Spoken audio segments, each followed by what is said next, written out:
அண்ணாமலை பார்த்துட்டிங்கன்னா, தான் அம்மாவு வந்தா தான் இந்த பிரச்சனைய சால்வ் பண்ண முடியும் அப்படின்னு சொல்லிட்டு பார்த்தீங்கன்னா, தான் அம்மாகிட்ட போயிட்டு நடந்த எல்லா விஷயத்தையும் சொல்லி கூப்பிட்டு வராங்க. அவங்களுமே பார்த்தீங்கன்னா, வீட்டுக்கு வந்த உடனே சும்மா இல்லாம மனோஜுக்கு சொல்லி ரோஹினி கால் பண்ணி வீட்டுக்கு வர சொல்றா அப்படின்னு சொல்ல, மனோஜுமே கால் பண்ணி ரோஹினிக்கு சொல்ல, அவங்களுமே பார்த்தீங்கன்னா, சரி அத்தை வந்துட்டாங்க எப்படியோ நம்மளுக்கு ஒரு முடிவு கிடைச்சிரும் அப்படின்னு சொல்லிட்டு பார்த்தீங்கன்னா, வீட்டுக்கு கிளம்பி போவாங்க.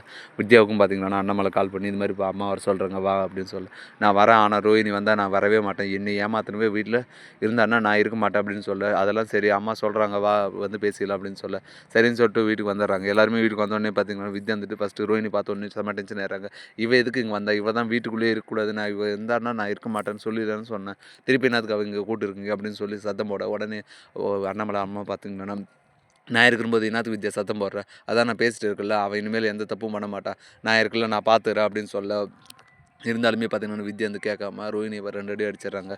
உடனே அம்மாவுமே வந்துட்டு பார்த்தீங்கன்னா தடுத்து, ஏய் அதான் நான் பேசுறதுக்கு வந்திருக்கல, பெரிய ஆள் இருக்கும்போது நீ என்னத்துக்கு கை நீட்டுற? வாய் முன்ன உட்காரு அப்படின்னு சொல்லி வித்யாவை அடக்கி உட்கார வச்சிடுறாங்க.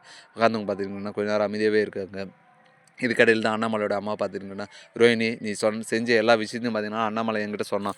நீ இவ்வளோ பெரிய தப்பு பண்ணிவிட்டு இங்கே உன்னை கூப்பிட்டு பேச வச்சுருக்கேன்னா, பசங்களோட வாழ்க்கை கெட்டு போகக்கூடாதுன்னு சொல்லி தான் நான் நினச்சி பேச வந்திருக்கேன். அதனால் எனக்கு மரியாதை கொடுக்குறவளா இருந்தால் நான் சொல்கிறத ஒழுங்காக ஏற்றுக்கணும் அப்படின்னு சொல்ல, சரி பாட்டி நான் இனிமேல் எந்த தப்பும் பண்ண மாட்டேன் பாட்டி, நீங்கள் சொல்கிற மாதிரி செய்கிறேன் அப்படின்னு சொல்ல, சரி இந்த கருப்பத்தில் எடுத்து சத்தியம் பண்ணு, நான் இனிமேல் எந்த தப்பும் பண்ண மாட்டேன், நான் இனிமேல் செஞ்சதெல்லாம் தப்பு தான் அப்படின்ற மாதிரி சொல்லி மன்னிப்பு கேட்க சொல்கிறாங்க.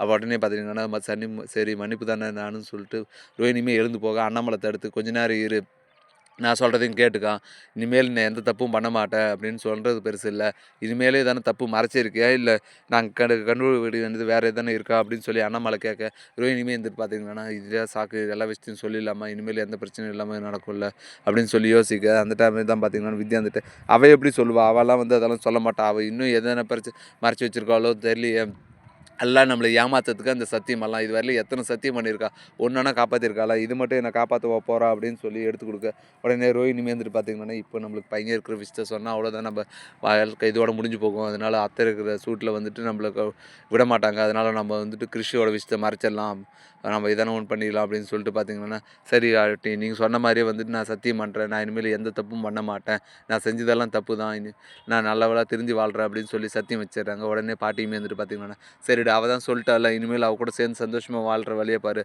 ரோஹினி உனக்கும் தான் சொல்கிறது, இனிமேல் எதாக இருந்தாலும் வந்துட்டு எல்லாரும் முன்னாடி வந்து சொல்லணும், எதனா அந்த மறைச்சி வச்சுக்கிற வேலையெல்லாம் வேணாம் அப்படின்ற மாதிரி சொல்ல, சரி நான் இனிமேல் எந்த தப்பும் பண்ண மாட்டேன் பாட்டி அப்படின்னு சொல்லி பாட்டி காலில் வில போக, உடனே அவங்களுமே வந்துட்டு பார்த்தீங்கன்னா, உன் மாமியார் காலையும் அவள் தான் உன்னை ரொம்ப நம்பினவ, அவள் தான் உன்னை நம்பிக்கை வச்சு கூட்டின்னு வந்தா அப்படின்னு சொல்ல, சரின்னு சொல்லிட்டு வித்யா காலில் போக, வித்யாவுமே வந்துட்டு பார்த்தீங்கன்னா, ஆனால் நான் மன்னிக்க மாட்டேன், அவள் எங்கிட்டவே ஏமாற்றிட்டா, இனிமேல் அவளை நம்புறதுக்கு நான் தயாராக இல்லை அப்படின்னு சொல்லி ஒதுங்கி ரூமுக்கு போயிடுறாங்க.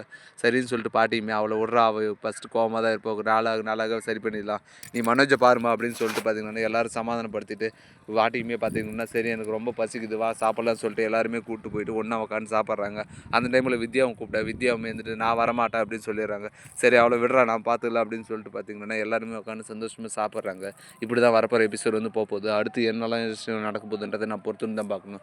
மேலும் இது போன்ற அப்டேட்ஸ் தெரிந்து கொள்ள மறக்காம நம்ம சேனலை சப்ஸ்கிரைப் பண்ணுறேங்க, கூட பெல் பட்டன் அழுத்துங்க, அப்போ தான் நான் போடுற ஒவ்வொரு வீடியோ உங்களுக்கு நோட்டிஃபிகேஷன் வரும். தேங்க்யூ.